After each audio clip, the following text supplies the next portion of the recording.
You better say that. The best talk show, you better say that. The guests on the show, you better say that. Give knowledge and hope, you better say that.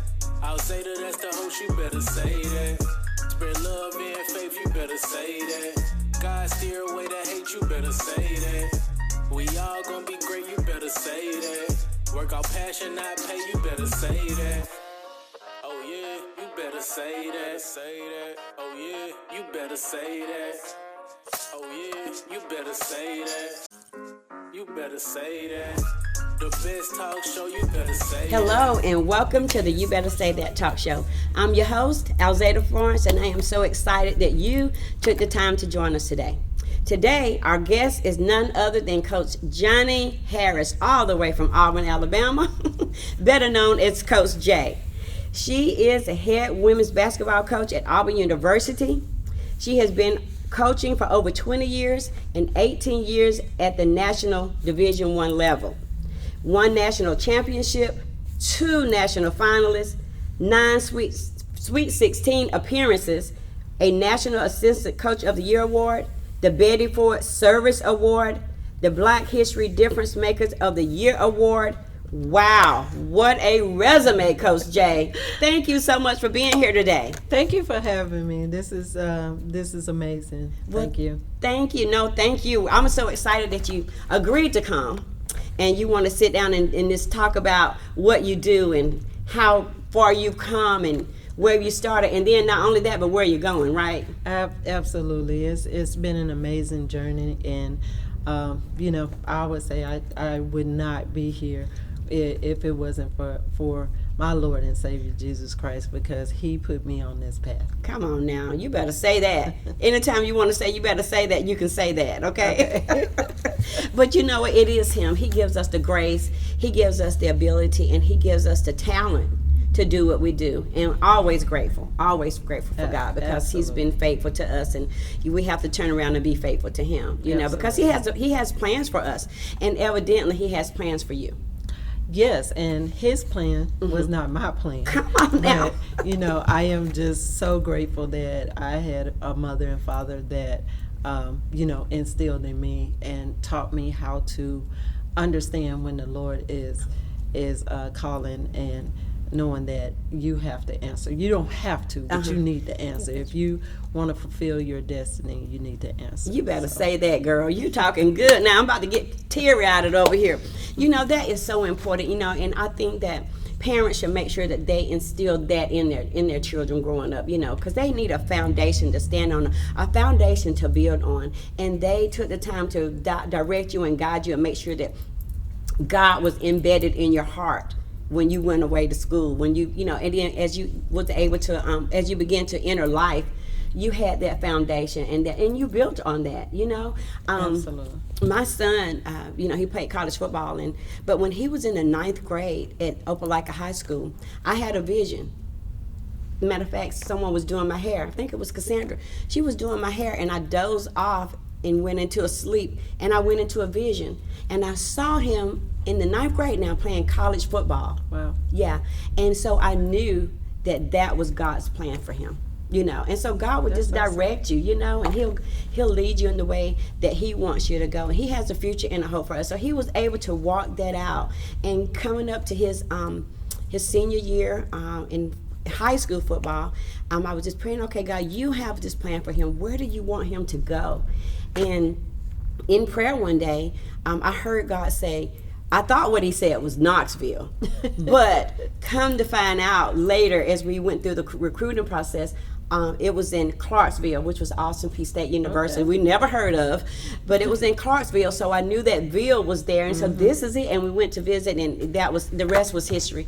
But he was in the will of God, and that's the plan that God has for him. So that's very important. It is very important, and it's really important that God put the right people around you to be successful, even when there's doubters, even when you doubt yourself. Yes. He put the right people in place to make sure that you're able to fulfill that destiny. Exactly. Well, I can't wait to hear about this journey that God has Mr. Coach Jay on. So let's dive in. So just tell us a little bit about yourself, where you grew up, your high school, where did you attend college, and your family. Just a little bit about your family. Born and raised in Pine Bluff, Arkansas. Okay. What?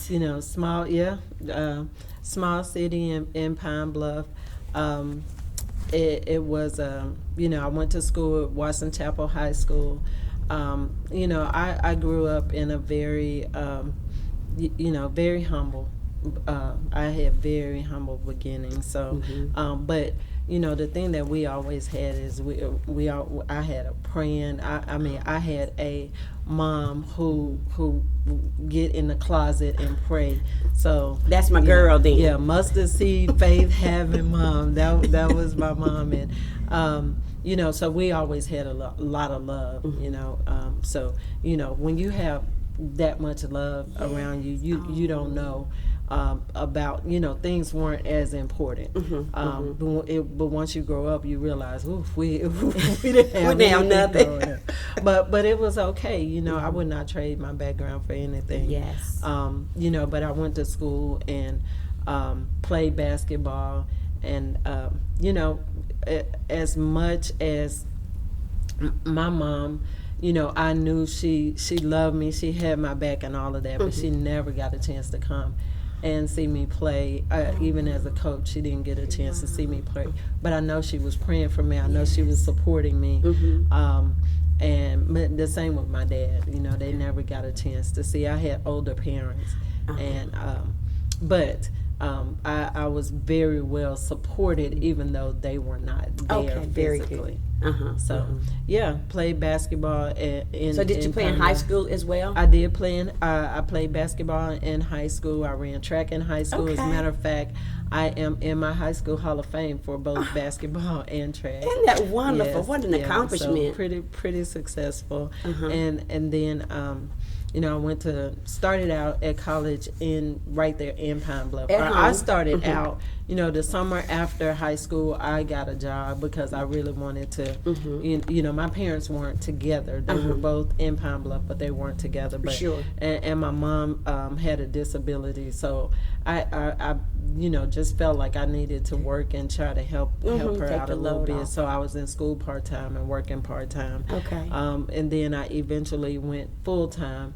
And got on the track team, and then I got on the basketball team. So, but I ended up graduating from Arkansas Baptist in Little Rock. Played 2 years there.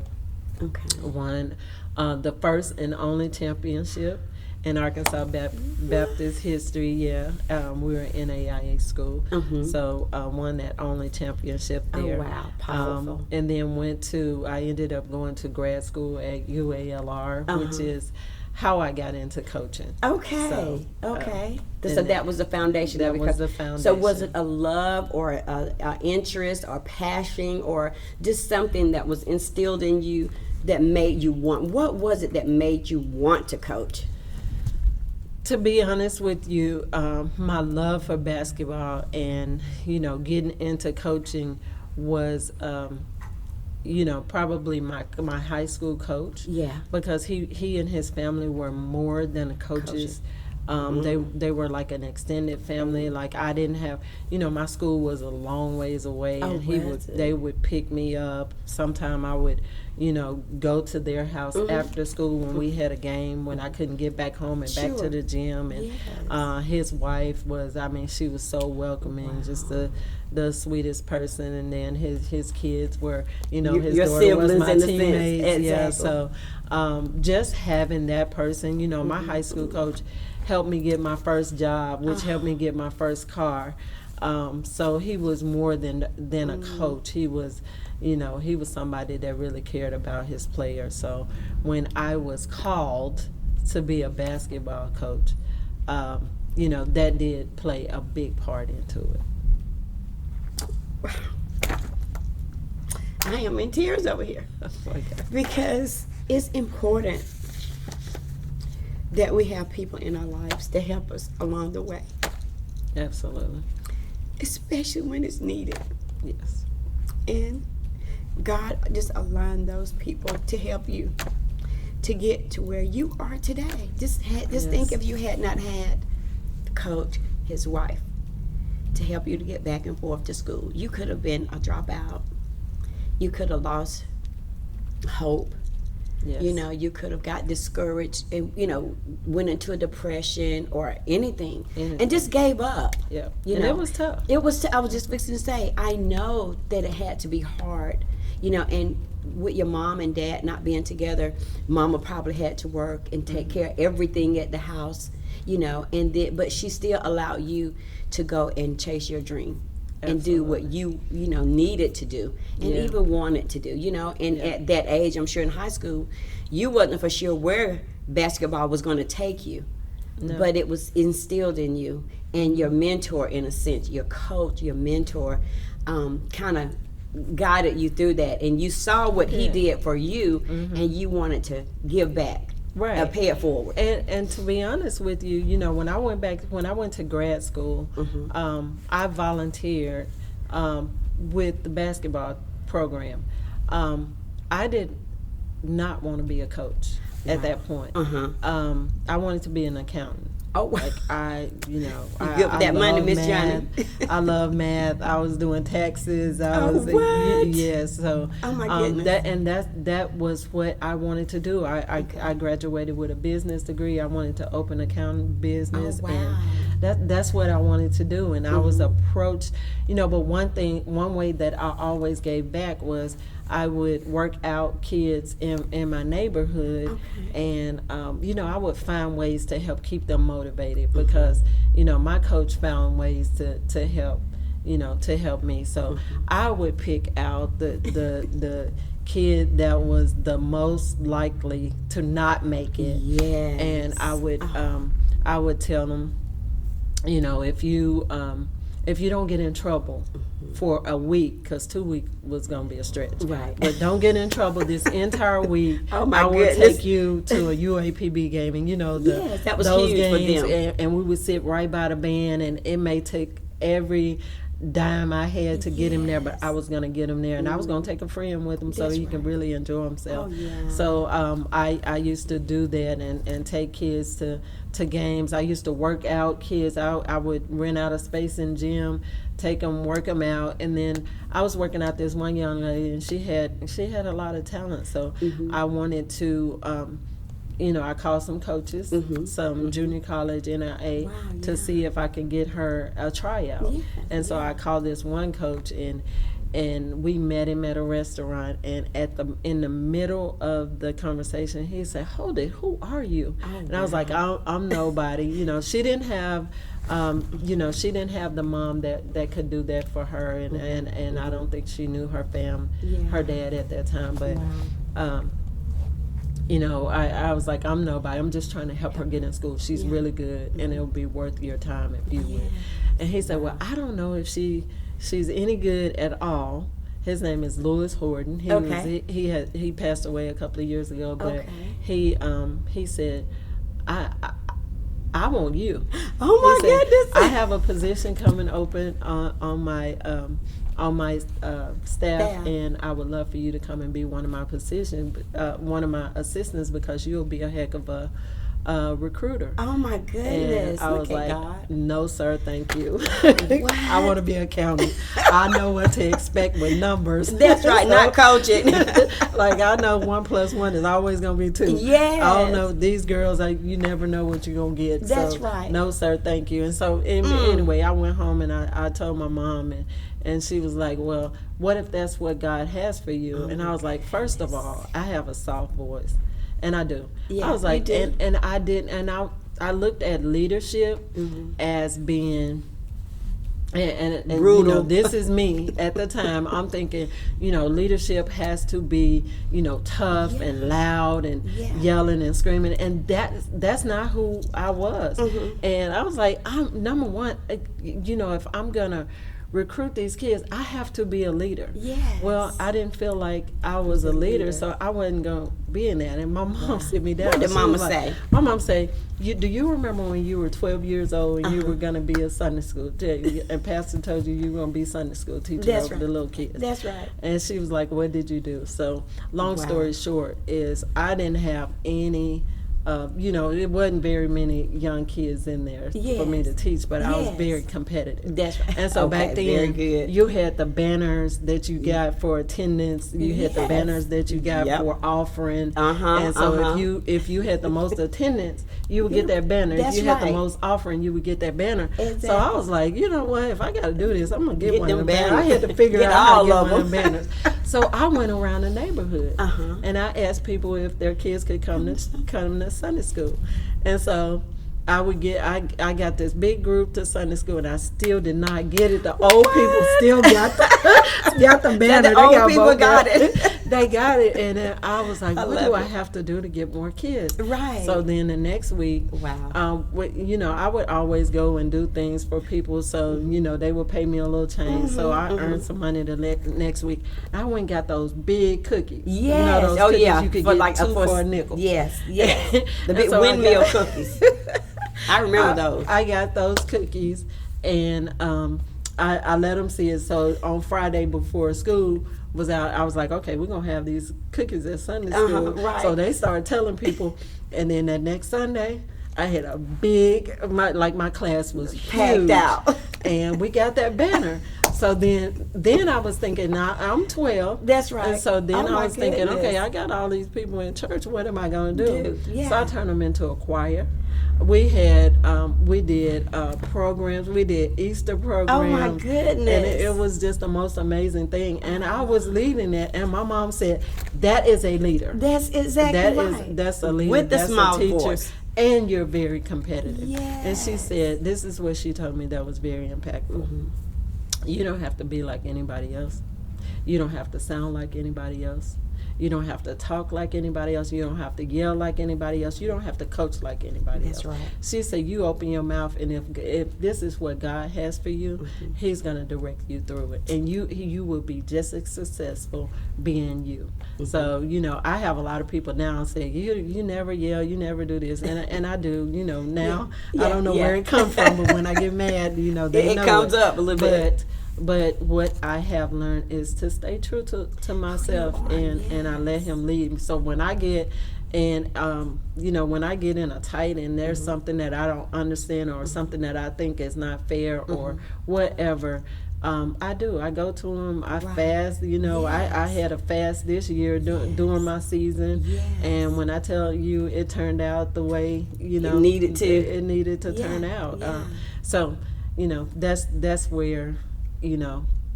I guess that love, and that's where my mom I really believe helped guided me. My mom was, like I said, that mustard seed, having faith. Now my dad, he had the soft voice. I got my soft voice from him. He had a sweet, humble spirit. So like both of my parents, I never heard either of my parents curse. I never saw them drink, any of that. That's amazing. And my dad lived to be 95 and my mom lived to be 92. So, when I say, I had, God put some amazing people in my life. He did. Yes, He did. That's awesome. Yeah. And you go back to what you did for the young lady. You took her there to make sure that she had, an opportunity, but the opportunity came for you as well. Yes. And the Bible says what you make happen for someone else, God will make happen for you. So as you was making that happen for her, God was making it happen for you to start you on your journey. Isn't that amazing? It is. And that lady, she went on to win a national championship in junior college. The young girl that you took to very successful. Look at God. And then went on to college. So I'm really proud. I keep in touch with her till today. So, oh wow. Just That is amazing. And what a story. One of the young men that I was taking to the football game, he graduated with a master's from Arkansas, and he heard that I was getting, I was packing up to to move from Mississippi State to go to University of Texas, and he called me, and he was like, I just wanted to let you know I never would have even known what a college was if you didn't take me on campus. Wow. And he was like, that made me want to do it. And and then he let me know he was graduating with his master's. Oh, my goodness. Yeah, so you know, that's what you know, give me pleasure from doing this, seeing them successful. Right. And it's not about, it is about us, but it's not about us. No, it's what we can do for someone else. How can we impact someone else's life?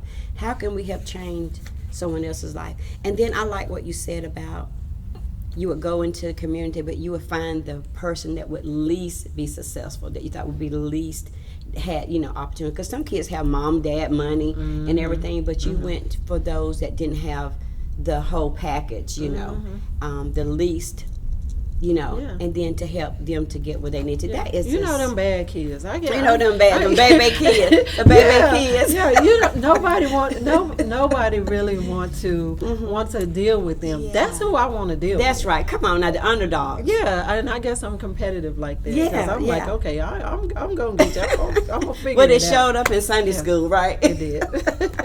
I love it. So just tell us a little bit about your collegiate basketball journey.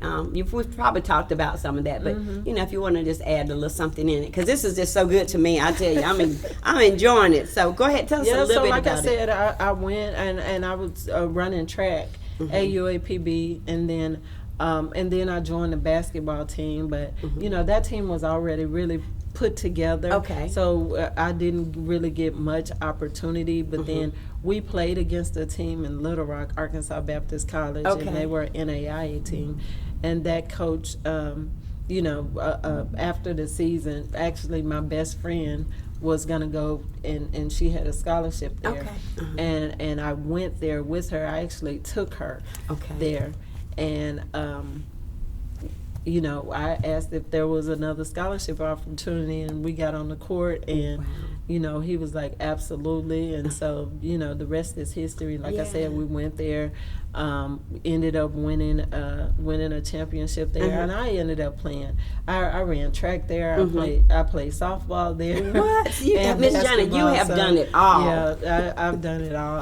I was quite the athlete, and you know, I was blessed to have athletic ability.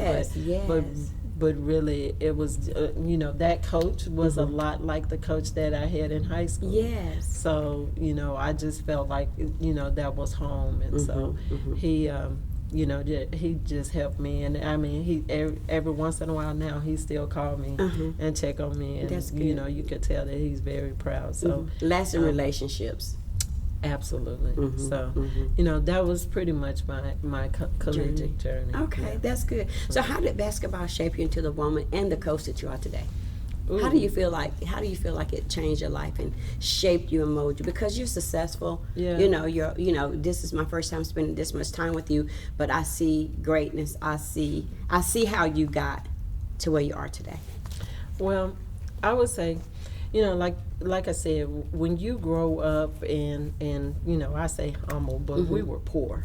You know, when you grow up like that, and then you go to school, you have you know, people, you have the haves and the have-not. But when you're on the basketball court, it doesn't matter. That's right. Like it doesn't matter. You like better say that. You know, you can have all the money in the world, but if you're not as gifted, you know, whoever's gifted, track, whoever is gifted. Yes, that's right. You know, they're the ones that's gonna play. You're gonna shine. You know, you're gonna make beautiful magic. That's right. So you know, so basketball was a way out of that. That's you right. know, it was a way out of that, and you know, I was able to go out there and I was able to shine on the court, and probably would have went a little bit farther had I had a little bit, you know, more backing. But I really feel like I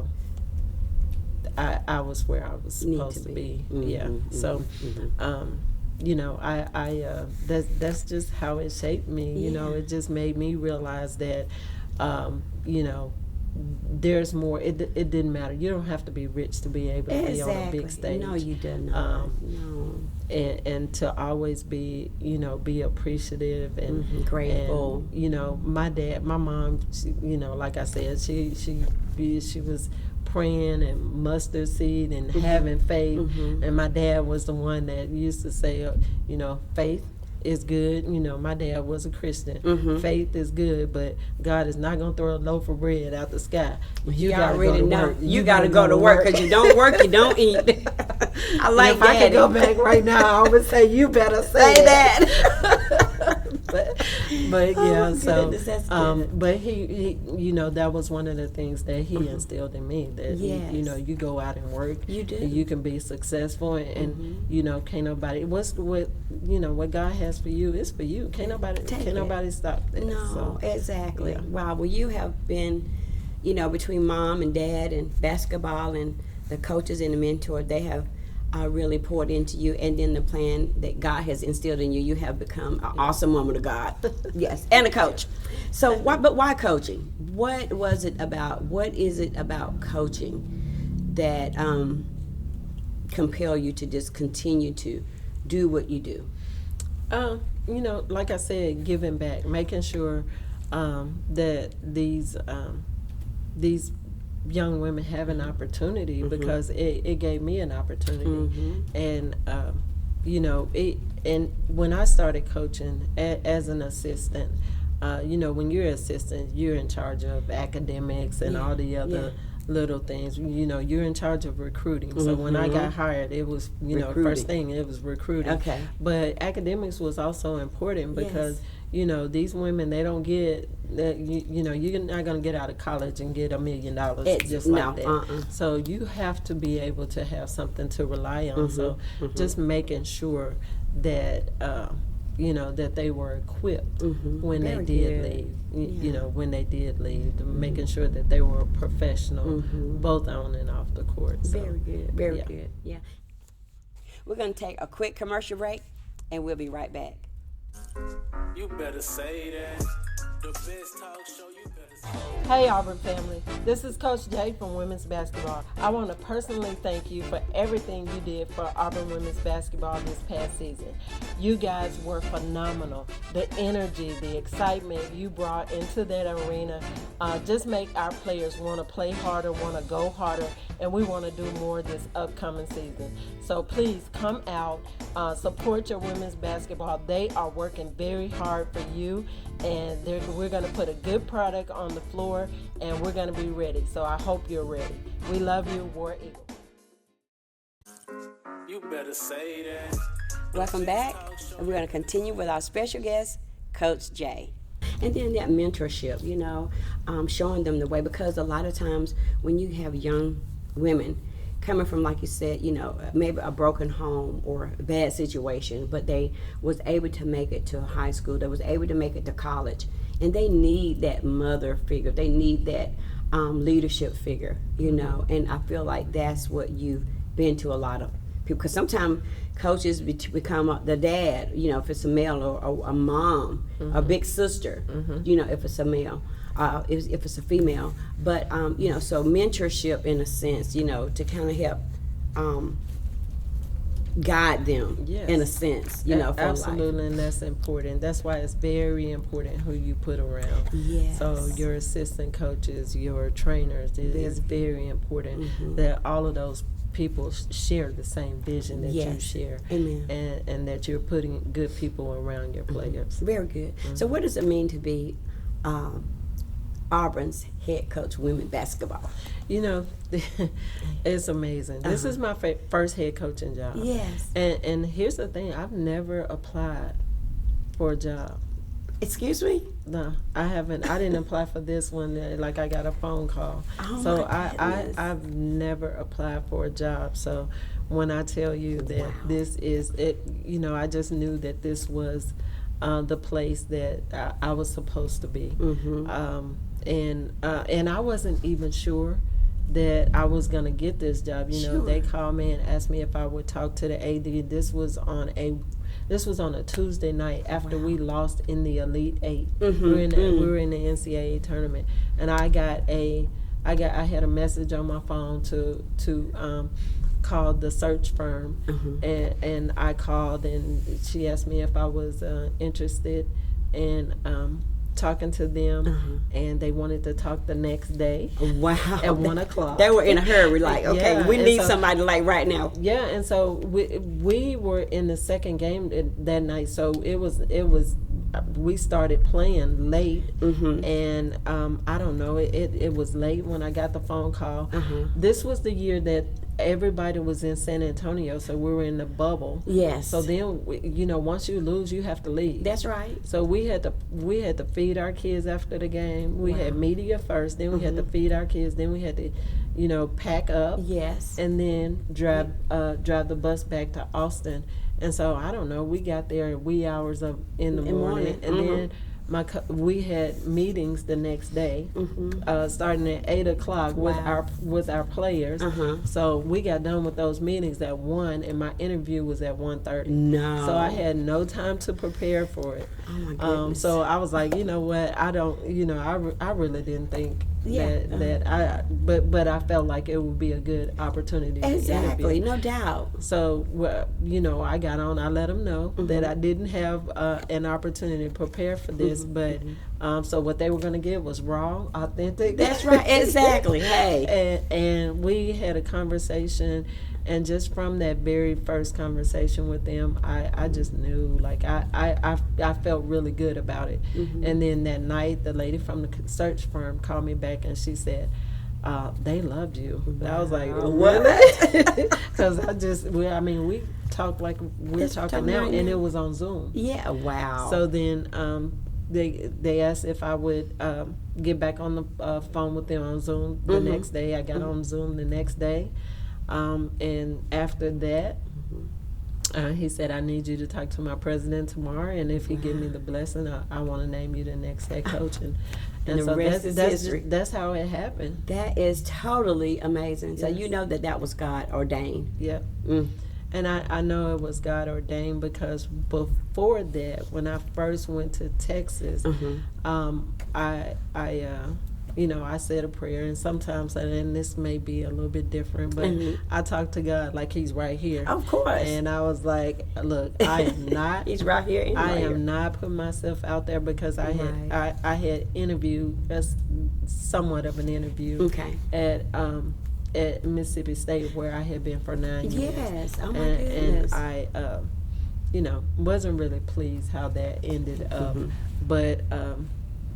I said, I'm not putting myself out there, so if you don't send me a job, I'm not going. Ooh. So I'm going to be right here with Vic. Vic Schaefer is the head coach at Texas, and he's like my brother. Yes. And I was like, I'm going to be and right I'm here. satisfied and right you here. know what? He prepared me. Yeah. So, when I said I didn't do all the homework and I didn't have time to do all of that, it was because Vic Schaefer had already prepared me for that moment. Not that I was out looking for a job, but I had been in that position. For 8 years or so? For the whole time I was with him, for 9 years. For 9 years. So and 5 at Texas A&M as assistants before that. So the whole time we were together, he was preparing me for that. And So, long story short, they offered me the job. I felt like it was the perfect place. It needed rebuilding, and so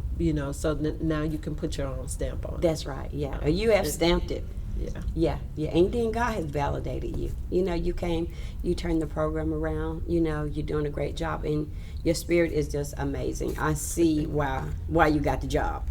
I'm serious. I see it. So what are some of your core values that you are using to help shape the team for life after basketball? What are some of your core values? So we wrap our core value up in the word tough. And I come from programs where you have to be tough. Yes. Okay.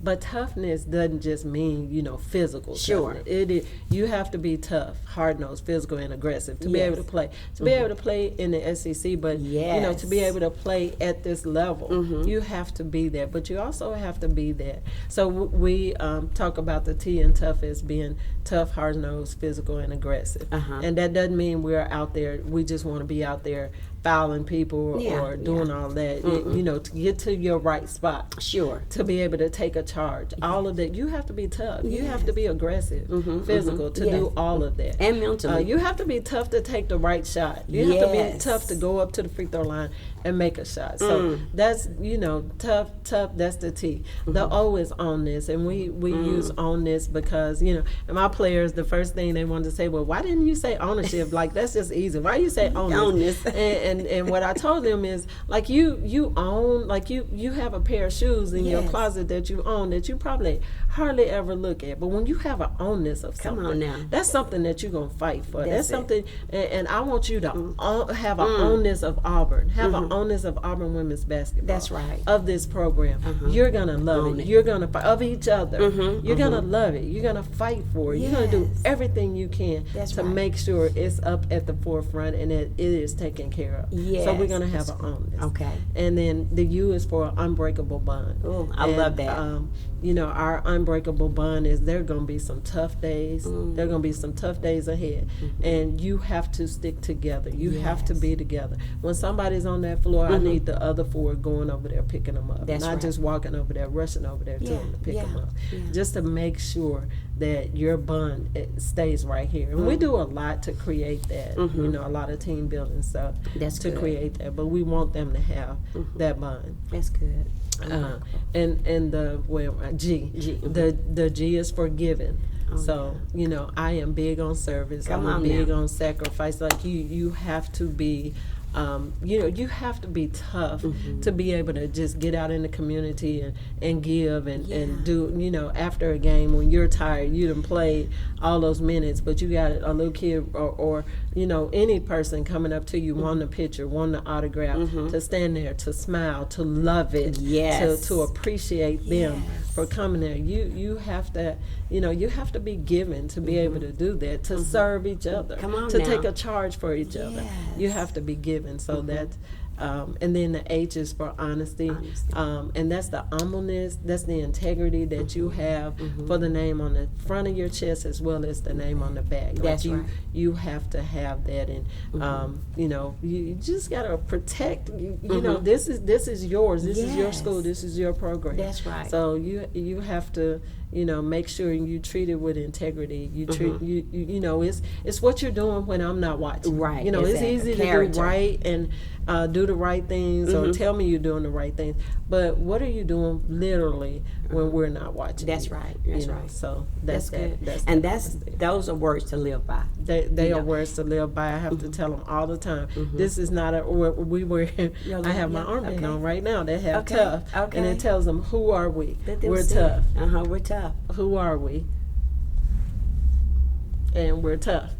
And awesome. You know, it's just not what we say. It's just not something that you write on the board or that you write on the board. This is who you have to be every day. You have to be there every day. That's right. And I tell them all the time, if you're not going to be disciplined off the court, you're not going to be disciplined on the court. That's it. So we have to get started off the Very court. good. And then, like you said, those are words to live by. Those words can take you in your job after college, family, friendship, you know, to be successful, because you have to be all of those things in life. Absolutely. In life. And, you know, that's why, you know, I said it's very important who you put our players around. So who we put around our players. You know, my assistants, my coaches, they are, and not just my coaches, my entire staff. You know, when we have something at my house, my entire staff is there. You know, they're coming, they're pouring into our players, both on and off the court. But, you know, I have our players, one thing that I do is I have our players to come and sign my door every day. Oh, wow. So, and by coming to sign my door, we get to see them outside of basketball. We get to, you know, they come in, they sit on the couch, they, you know, they get loved on outside of basketball. They get to talk to somebody that may not be their position coach on the court. So, you know, and they know that every coach in there care about them. Wow. But they also, you know, we teach our players to be tough, to do extra, you know, to do more, go the extra mile. And so they see our coaches doing that. You know, they see how they work. They see how they're, you know, in their recruiting. They see how hard they go for them. Yes. So, you know, they're modeling the behaviors that we teach them every day on the court. So, and I think it's really important that they see what a professional is doing in the workplace. Like these coaches, they don't just show up at the game looking all cute. Yeah. And I have my coaches, they look good at the game. What you say, girl? They were cute. We went to the LSU game. Oh yeah. And I tell you, they were dressed to the nine. Yes. They had on their stilettos, and they had on their jeans, and they had their hair laid to the side. They were they was a class act. So, and I don't want them to get it twisted just because they're beautiful. They're cute. They're beasts on that court. And they work hard and yes, they work extremely hard. And you know, three of my coaches played for me. Oh, what? So yeah, so they have instant credibility, and they've all won championships at some level, and so you know they know what it takes to get there. So you can't come to them and say, "Coach is crazy. Like we shouldn't be doing." Oh yeah, you can do it. You want to win? Okay, you got to do this. That's right. So you know they have that credibility. I haven't. You know, I was blessed with the staff I had. Coach Fred coached in the W. You know, he won 2 championships at the collegiate level. Okay. So, you know, they are surrounded by champion. Coach Stu, you know, she has been a head coach, and she's my director of op. Tracy played there. Renisha played there. What? You know, DQ, he was our GA, but now he's my video coordinator. Amazing. You know, just my entire staff. You know, even my administrative assistant. She is more, you know, she's so much more than that because she poured more into them than that. We have Connor who is in my office, and he does all the video that you see on social media. So he does the video. Well, he and Teresa, they do the video, the pictures. You know, they sell our program. That's right. They tell our story. Yes. So all of that is important in how they pour into their players, and they all go the extra mile. So that's awesome. You know, just having them around them so they can see, you know, they can see what it's like. Right, and what it looks like, what it's supposed to be like. Because, you know, the Bible says, with love and kindness have I drawn thee. And just listen to you talk about your staff and how they pour and how they give and how they exemplify, you know, how things are supposed to be done. And then love the kids. You love the young ladies, you know, and love is an action word. It is. And they see that, they not only hear it, but they receive it. And that makes them, when you have love, you know, no matter where you are, it makes you want to go harder. It makes you want to go further. Right. It makes you want to do more. Absolutely. So it sounds like to me that the program is full of love. It is. You know, full of love. And it just exudes from you as well. So, and I always say, what's on the head falls down to the body. Right. Am I right about it? Okay. Yeah, so then you better say that. You better say that. That's it. So what's on the head falls to the body. So you're the head. Yeah. And you brought people, like I said, around your girls and around, you know, your teammate, your players, that they, you know, that runs down into your staff and onto the girls. And they're starting to understand, you know, and you know, sometimes when you're on the court, it's very intense. And, I can imagine. And sometimes when you're not making layups, I'm probably not gonna say, "Baby girl, you need to go make that layup." Right. Get out there. Yeah, but I've seen you in action, Miss Johnnie. They're starting to understand that. That's because I love you. That's because I want you to make that layup. Like right. I yell at my daughter. I love my daughter. I want her to be the best. You know. That's right. So it's not. I'm not yelling. It's not personal. I'm not degrading you. You know, we don't do that. We don't do that in our program. Yes, I love it. But we coach hard. Them pretty girls out. Yeah, they you know, hey, they on the court. You know, they're a totally different person. But it's still love. Sure. It's because we want you to be successful. And right, and they want to be successful. I know they do. You know, they want to be successful. So how hard is it, or how challenging is it to bring players from different parts of the world, different backgrounds, different you know, environment, atmosphere, bring them all together and to build a successful team or program? How hard is that, or how challenging is it? So the hardest part is starting because we walked into what they were already there. Yes. And so they were already set in a certain way, and that wasn't our way. So we had to make a decision. Either we come in and we go down to their level, right, or we bring them up to our level. Gotcha. So and I had a couple of people say, hey, you gonna have to come down to their level. Oh, no. No, it's been a long time since I've been down. Come down. So I'm gonna reach my hand That's down. right. And the ones that it. want to come up, they're bring gonna them come up. The ones that don't want to come up, they don't belong. That- there. exactly. It's as simple as that. That's right. So, but now, we have been able to recruit players that fit our system. Very good. Now, you think, okay, I know what I'm walking into. I'm gonna walk into it and it's gonna be easy. It's never gonna be easy. Exactly. But we recruit players that fit, and so now they know the expectation. They come in with the expectation. Right. There's not, and that's not negotiable. That's right. The effort that you have to put in, that's not negotiable. Right. So that's who we are. That's tough. That's right. That's That's who tough. we are. That's right. We're gonna be who we say we are. Yes, So yes. and we have to teach them to be who we they're are. gonna be. So we practice with consequence. Yes. Oh, but wow. and that's both on and off the court. If you're not Exactly. going to class, you're making a decision. Now this is the consequence for you being late and not going to class. Do I Exactly. want to run you? No.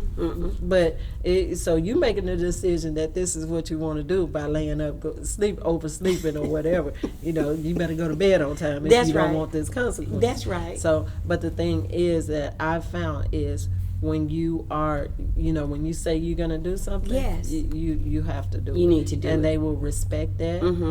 Even if it's something they don't want to do, That's they will right. respect it. And they're starting to learn to hold each other accountable because they don't want to run. Accountability, and then you raise the standard, you raise the bar, and everybody has to come up, no matter where they're from, no matter their background, no matter what they've had to go through or live through. You set the bar, you set the standard. Everybody's accountable, and everybody have to buy into the standard that you set. That's but here's powerful. The thing. Once you get you get the right people, your leaders bought in, everything just flows. And I hear a lot of people saying, I don't have leaders. Well, you have to develop leaders. Come on now, they're not born. They have to be developed. I meet with the players, and sometimes the leaders may not be the sweet little people that you think are leaders. Right. The leaders are them trifling ones, but everybody listen to them. They sure You know do. what? Yeah, They're leading, yeah. but they're leading the wrong way. That's now, right. how do you flip that and make them lead for you? Once you can flip them and make them lead Come for on you, now. it's a beautiful thing. Come on now. It is a beautiful thing. And that's what it's you've not done. only help you, it helps your team, it helps them too. That's right, and everybody that's connected, Yeah. actually, Yeah. to continue to build on that. I love it. I love it. So, how important is servitude to you and giving back to the community? I know you're about that. All about that. Like I said, the community Yes. helped me. I really believe in that, and I believe that we want this community, and we have been building. Our crowds are getting better. Yes, they are. Everything is getting better around Auburn women's basketball. Yes, There's it a is. lot of positivity, a lot of hype around Auburn Yes. women's basketball, and. I want them to see our players out there appreciating them as well, yes. and I want to teach our players that it's really important to give back. It's really important It when you is. want something from somebody else. You got to start by giving. That's right. You're reaping what you sow. You are reaping So what you good, sow. you're reap good. You plant them seeds. You They want gonna them, come you want up. them to harvest. Absolutely. So that's always been important. That's who my mom, my dad was. So that's something that's in me. So Yes. that's always going to be very important in any program that I'm around. Exactly. Well, I love giving back to the community too. So you guys continue to do that. Yeah. And I will say that's who Auburn is. That's yes. Like, you just feel that spirit, that Auburn spirit, Yes. People always say, the family atmosphere, or Right. you feel that, like, when you come to Auburn, that's just who they are. Auburn, that's who it is. That's right. The neighborhood. Yeah, this the neighborhood. Like Exactly. you get it in the neighborhood, you get it on campus. You get it from the top to the back, the administration. Yes. Like, that's just who Auburn is. So it's not a front. That's right. It's the core. Let's go back to the core, the core value. Well, I know that's true because I remember last year, I'm a part of Juneteenth with Miss Connie Taylor, and I was a part of her the team to putting everything together last year and this year as well. And I went last year. I came down to Keeza Parks, and lo and behold, guess who was there? My team. Your team was there, and so they helped me get all the water out of the car and helped me take it to the pavilion where it was needed. So they were there. They were working. They wasn't just standing around. They were working, and I needed help with the water that I had, said that I was going to bring in the other items. But they walked to the car. We talked, and we had, they were really nice and friendly, and they helped me, when I was in need. So but they were there for the whole event to give back to the community. They wasn't there to just sign an autograph. They were helping. I know they were working. And that was one of the most amazing events because I got a chance to sit back and watch them. Like if they saw somebody putting up a tent, they would go, and I didn't have to tell them, go help this person. Right. Like, because you want to see what, who you need to help the most, who's going to be your leaders and all that. Yes. Like those girls went out there and they were amazing. They sure were. I missed them this year. Proud. Yeah, I know you were proud. So proud. Yeah. Yes. I missed them this year, but I think they had a lot going on. I think Miss Conner reached out. But I was just so overwhelmed with joy to see them, and so hopefully we can do something together. Well, I know you guys had a great year this year. So great. Y'all went to We went to the NCAA tournament. Right, right. And y'all, I think, what level did y'all? So we lost we were in the play-in game and we lost that first game. That's right. But you got there. We did. You got there and did had a great season. So how hungry are you guys for a championship? I'm really hungry. Let's eat then. I can tell you, me and my staff are hungry, and our players, they are working extremely hard. Yes. And, normally this is the time when you come back, you're trying to get them in shape, you're trying to get them to get in the gym extra. Like, we're not having to tell them to do that. They automatic. They got a feel for what it takes, and they don't want to lose early. Oh, wow. They want to do a little bit more. We lost a few games that we know we shouldn't have lost, or we would have been in even better position. And they want to, and it was little things. We talk to them about the little things. We have a thought of the day every day, and they have to get up and read it and tell what it means. And we're putting a little bit more thought into our thoughts of the day. Okay. So because what you give them is what they're gonna pour back out. That's right. And so I think they're getting it. I think they're getting it. I think they're understanding that in order to reap this benefit, I got to plant these seeds right now. So they're going to work. That's good. That's good. Well, we're going to be expecting great things from AU women's basketball this year, and I'm excited. We will be at some of the games, and we want you guys to be champions. We want you guys to continue to work hard and put all the effort in the training and whatever you need to make that happen. And we have the right person in charge, and that's Coach Johnnie Harris. So listen, thank you so much for taking the time out of your busy schedule to come and sit and talk with us on the You Better Say That talk show. It meant the world to me that you said yes. Thank you, and I had an amazing time. I mean, I really enjoyed talking about my program, letting people know that it's more than about basketball. For us, it is more than about basketball. The fact that we win, I think that's because when you do the little things right, you get that opportunity. But at the end of the day, we want to make sure that they're ready for the real world. Exactly. And so I really appreciate the support we have been getting from Auburn, from this Auburn fan base, the community. Our students are coming out, and I'm telling you, the way we play, our kids play hungry. Yes, they do. And nobody wants to come in here and play us. And when we have that fan base out there, when you guys are there, oh my God, it just makes it even more intimidating. And that's the atmosphere we want to create every day. Yes. And when our players know that they have that fan base, they know that they have those students around them, it just makes them go even harder. Yes. I mean, because I tell you, When we came to that LSU game, we were on fire. This girl was on fire. So they were on fire. Those girls were on fire, and they won, and it was just amazing. I mean, you know, we took a picture, and you was drenched because they had pour water on your Gatorade or whatever it is that you do, you know. But it was so fun to just watch that game, and it was just a joy to be there. So listen, that's the end of our journey on the talk show today. Thank you again for coming. You can check us out on the You Better Say That Facebook page and the You Better Say That YouTube channel. Anytime you want to go over, like, share, and subscribe to that channel. And till next time, we'll see you. You better say that. You better say that. The best talk show, you better say that. The guests on the show, you better say that.